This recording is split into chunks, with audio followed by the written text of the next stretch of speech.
Hello friend, welcome to my channel. Friends, आज इस video में मैं गर्मी में पुदीने की केयर कैसे करें और मेरा पुदीना कैसे खूब घना हो, उसमें चौड़ी चौड़ी पत्तियां आएँ, इसी के संबंध में मैं इस वीडियो में आपसे चर्चा करूंगी। जैसा कि सब लोग गर्मी में पुदीना ज़रूर लगाते हैं। पुदीने का गर्मी के दिन में बहुत ही महत्वपूर्ण योगदान होता है। यह इसकी तासीर ठंडी होती है। इसको हम कई तरह से प्रयोग करते हैं। ये एक प्रकार का हर्ब्स भी कहलाता है, हर्बल प्लांट है। ये औषधीय गुणों से भरपूर होता है। इससे तो हमको ठंडी तासीर मिलती ही मिलती है।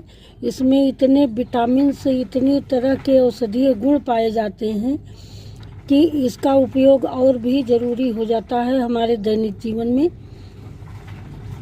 तो फ्रेंड, ये पुदीना लगाया कैसे जाता है? पुदीना कई तरह से लगा सकते हैं आप, जिसमें कि सबसे पहला है कि आप पुदीने की जड़ आपको कहीं मिले तो आप ले आइए, उसकी स्टेम जड़ सहित ले आइए, उसको लगा दीजिए तो भी बहुत आसानी से लग जाता है। और ये मल्टीप्लाई होके फैलता बहुत है।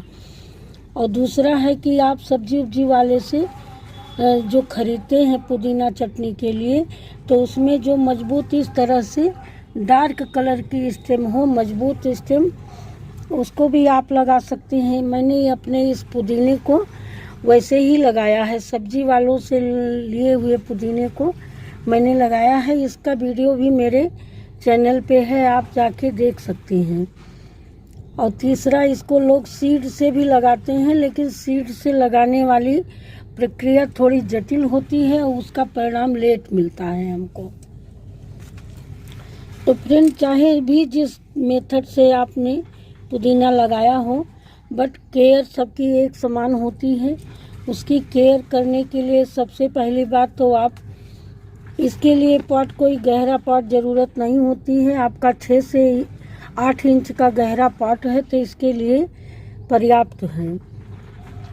और चौड़ा है तो उसमें चौड़ा ज़रूर हो, क्योंकि उसको फैलने के लिए जगह चाहिए। तो जब चौड़ा होगा तभी हमारा पुदीना खूब आज़ादी से फैल पाएगा। और दूसरी बात, मिट्टी बनाते समय बिल्कुल बेल्डेंड मिट्टी बनाएं। बेल्डेंड का मकसद कि जिसमें पानी ना रुके, और वो जो है और पौष्टिक गुणों से भरपूर मिट्टी बनाते समय ही बनाएं।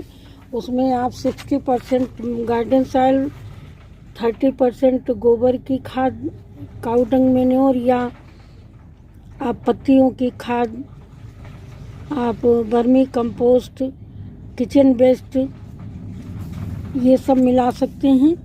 और 10% में आप कुछ भी मिला सकते हैं, राइस हस्क, इसको मिट्टी को पोरस बनाने के लिए, या गर्मी के दिन में कोकोपीट का भी उपयोग किया जा सकता है। खूब बढ़िया वो पानी होल्ड करके रखता है। कहने का मकसद कि जो पानी होल्ड करने वाली चीज़ें होती हैं उनको आप मिट्टी में ज़रूर मिलाएं।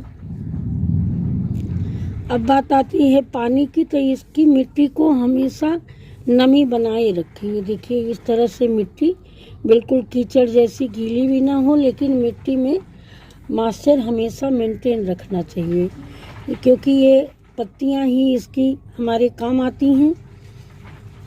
तो पत्तियों को हरा भरा रखने के लिए, इसकी स्टेम को हरा भरा रखने के लिए, क्योंकि अप्रैल मई जून 3 महीना बड़ा चुनौतीपूर्ण होता है।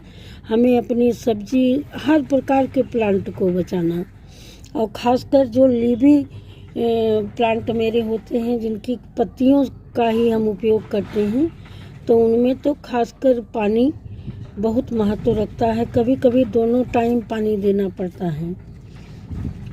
अब अगला है कि आप प्लेसिंग की, इसको इस जगह प्लेस करें कि इसमें 2-3 घंटे 4 घंटे की धूप ज़रूर लगे।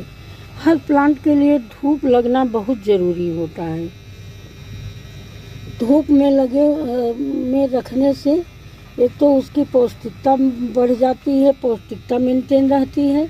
दूसरे, हर प्लांट को सूर्य के प्रकाश की ज़रूरत बहुत ज़रूरी होती है। तो इसलिए इसको कम से कम 3-4 घंटे की धूप ज़रूर लगे। ऐसा भी नहीं कि दिन भर की कड़ी धूप में सॉरी दिन भर की कड़ी धूप में रखेंगे तो हमारी पत्तियां जल जाएंगी। तो ऐसा करें कि दोपहर की कड़ी धूप न लगे, सुबह की 3-4 घंटे की या शाम को 2-3-4 घंटे की धूप इसको लगनी चाहिए, बहुत ज़रूरी होती है। अब आती है फर्टिलाइज़र की बारी। तो फर्टिलाइज़र में हम इनको नाइट्रोजन रिच फर्टिलाइज़र देंगे और ख़ासकर लिक्विड बनाकर। गर्मियों के दिन में लिक्विड फर्टिलाइज़र देने से फर्टिलाइज़र तो हमारे पौधों को मिलता ही मिलता है, उसके साथ साथ पानी की भी पूर्ति होती रहती है। तो नाइट्रोजन रिच फर्टिलाइज़र इसलिए हम देने को कह रहे हैं, ना तो इसमें हमें फूल खिलाना है, ना तो इसके फल लेना है। इनकी पत्तियां ही हमको हमारे उपयोग में आती हैं। तो पत्तियों को जब ग्रोथ होगी, जितनी ही ग्रोथ होगी उतनी पत्तियां मिलेंगी। तो ग्रोथ के लिए हमको नाइट्रोजन रिच फर्टिलाइज़र ज़रूरी होती है। तो जिसमें कि सबसे पहला है ये कंपोस्ट ही। कंपोस्ट आपके पास चाहे काऊ डंग मैन्योर हो और चाहे आप वर्मी कंपोस्ट को भी रात भर के लिए पानी में भिगो के रख दें। जैसे शाम को रख दिया, अगले मॉर्निंग में आप इसको छान के अपने पौधों में डाल सकते हैं। ये हो गई कंपोस्ट थी। और दूसरा है, वैसे हम गर्मियों में मस्टर्ड केक फर्टिलाइज़र अवॉइड करते हैं, बट हम दे सकते हैं। हर चीज़ का देने का तरीका होता है। जैसे गर्मी में हम लोग जब जाड़े में जब अपने पौधों में डालते हैं तो उसमें उसकी मात्रा ज़्यादा होती है। जैसे 10 मग पानी और 1 मग इसका घोल मस्टर्ड केक का। लेकिन अगर गर्मी में हम दे रहे हैं तो हमको उसका जस्ट डबल 20 मग पानी और 1 मग घोल देंगे, तब वो नुकसान नहीं करेगा। ये नाइट्रोजन का NPK का बहुत बढ़िया स्रोत होता है। वैसे भी मैंने इसके घोल को खूब पतला कर लिया है। अब जो है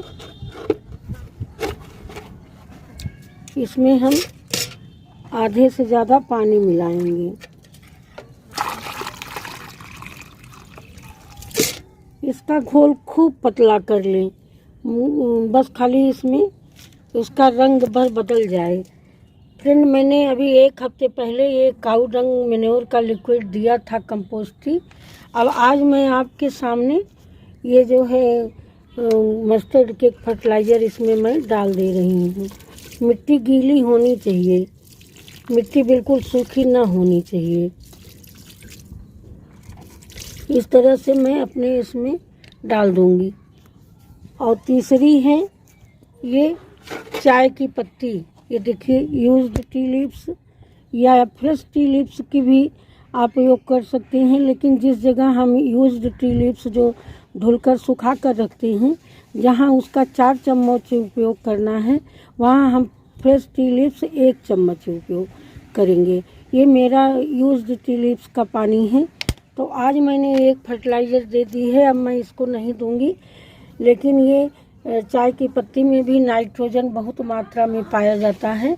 इससे भी हमारे पौधों की ग्रोथ बहुत बढ़ जाती है। तो ये 3 लिक्विड खाद आप 1-1 हफ्ते के अंतर पर देते रहें तो ग्रोथ अच्छी रहेगी। अगला पॉइंट है कि इसके स्टिप को हम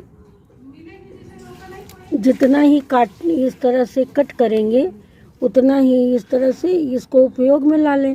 और जहाँ से मैंने कट किया है, ये देखिए, इसमें उतनी ही ब्रांच आएंगी।